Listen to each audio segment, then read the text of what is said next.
Welcome to Younger But Wiser, a podcast that celebrates the wisdom of teen girls and how we as adults might be able to learn a thing or two from them.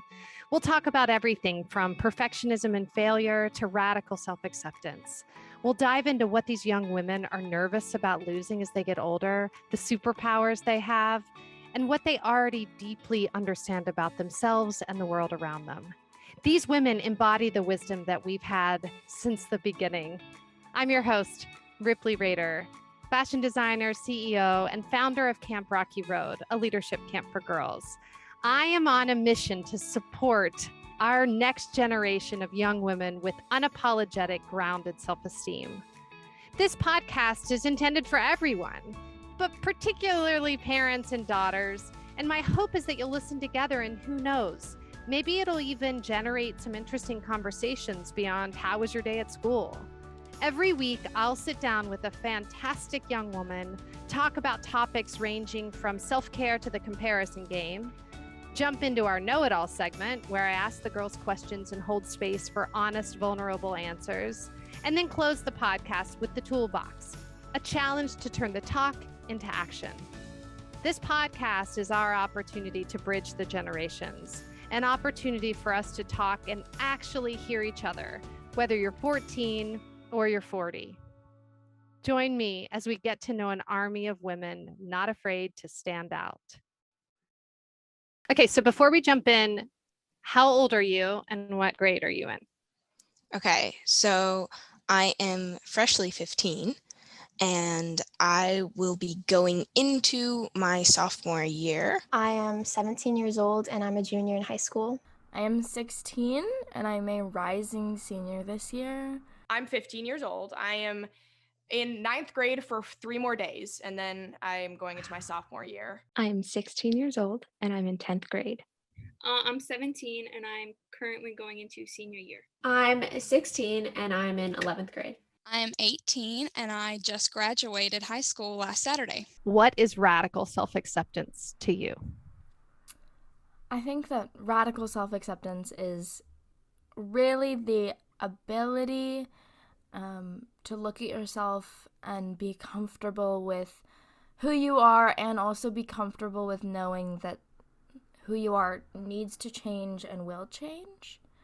I think that radical self-acceptance gets sort of postured and weaponized to create a reason to stay stagnant and create a reason to be kind of mean, or to be blind and unaware. And what I think it actually really means is the ability to see yourself as you are and as you interact with other human beings, and to make the changes necessary to be the best version of yourself you can be. What would you rather be than perfect?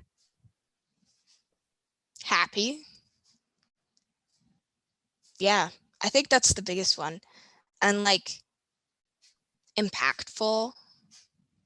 Those are the two things I think I strive to be more than anything else, is happy, and I want to make a positive impact, even if it's small.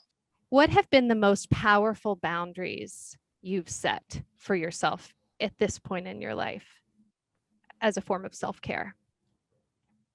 Yeah, I think it's really not going back to people or situations that have done you dirty.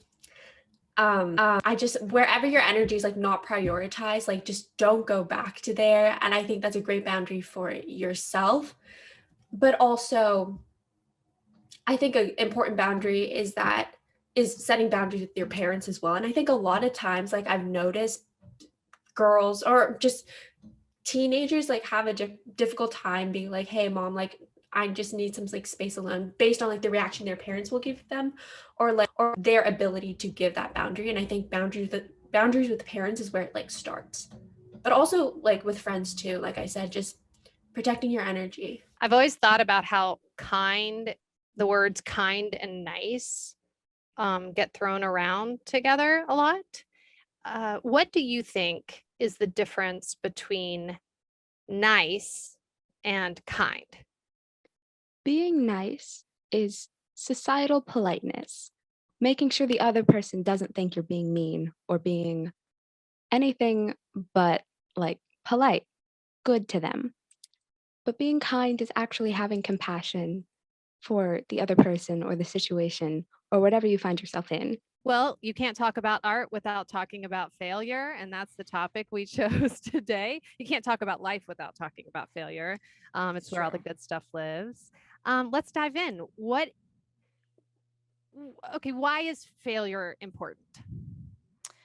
I think that failure is so important because there's not really successes if there aren't failure. And also just like the way, I know it's kind of like corny to be like, you learn from your mistakes, but it's like really deeply true. And I think I haven't gotten anywhere in life and like made any success without first doing very poorly at that thing.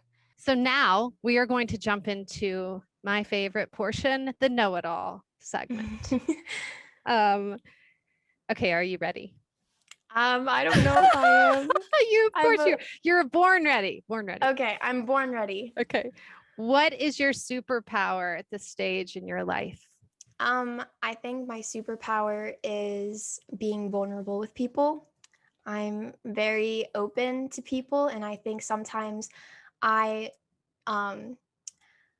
forget that that's a superpower sometimes, because maybe the person that you're being vulnerable with can't be vulnerable back to you. And that might make you feel like, it's not a great thing. But like, it's important to know that like that is like so powerful, and it's just so important that you can be vulnerable with people, because there's a lot of people who can't and they struggle. And so, yeah, I think that's my superpower. Second question. What don't you want to lose as you get older and become an adult?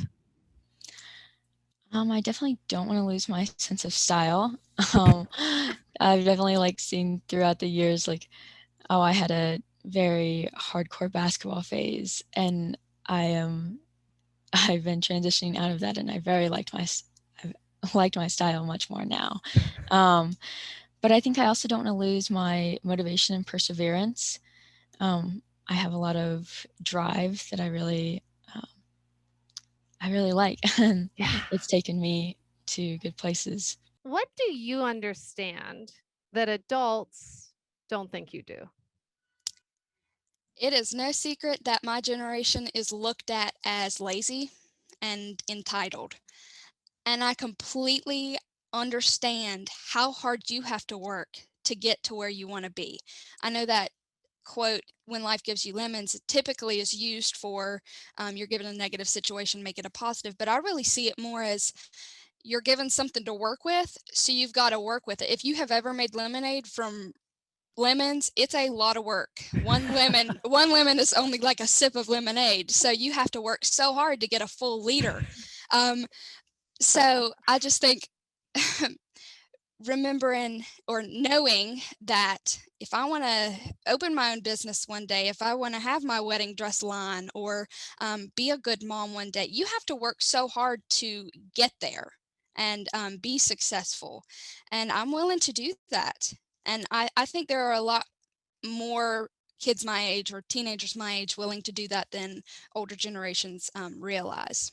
Advice that I would give to my future self would be go on that journey. Take that opportunity. Put yourself out there. It's not as scary as it seems. I think I'm paralyzed by fear, extremely paralyzed by fear when I was young. And I think that going on that journey and going over that and learning from those experiences is definitely something that you have to go through. So just do it. Take that leap. Yeah. Yes. I mean, it's like preach. I love it. Thank you, Lillian. I'm just so grateful you came on today. You're like sharing your wisdom with me and everyone who's listening, and you're such an inspiration, and I am so grateful to have you here. Thank you so much. You are a joy. This has been a joy. That is great. It's like simply stated, beautifully put. Your answers are just so, I mean, insightful seems cheap. Oh, Stella, you are a lighthouse. You're a lighthouse. And no matter what age you are listening to you talk, it is ringing true inside of me. This is sage advice and important advice for young women, my age women. We all need to hear these things. I thank you so much for coming on the podcast today. Oh my gosh, of course. I'm honored. Thank you. Thank you. Thank you. Oh, Carson, you are a lighthouse and a role model. I know role models are often people older than you, but honestly, you're such a role model. So thank you for dropping your wisdom on us today, for sharing your insight and being on this podcast. I am so, so grateful. Well, thank you so much for coming, being on the podcast. I'm really, really honored. Thank you. Thank you. Bye, woman.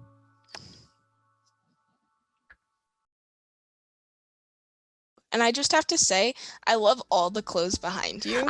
Do you like this? I'm in my closet because our loft in Hollywood is so loud. So here I am, my recording studio. That's awesome. I've been looking at all the different patterns. It's like, yes, it is my actual closet. I sit on the floor. Very fancy studio around here. I'm also on the floor. So here we are. Yeah.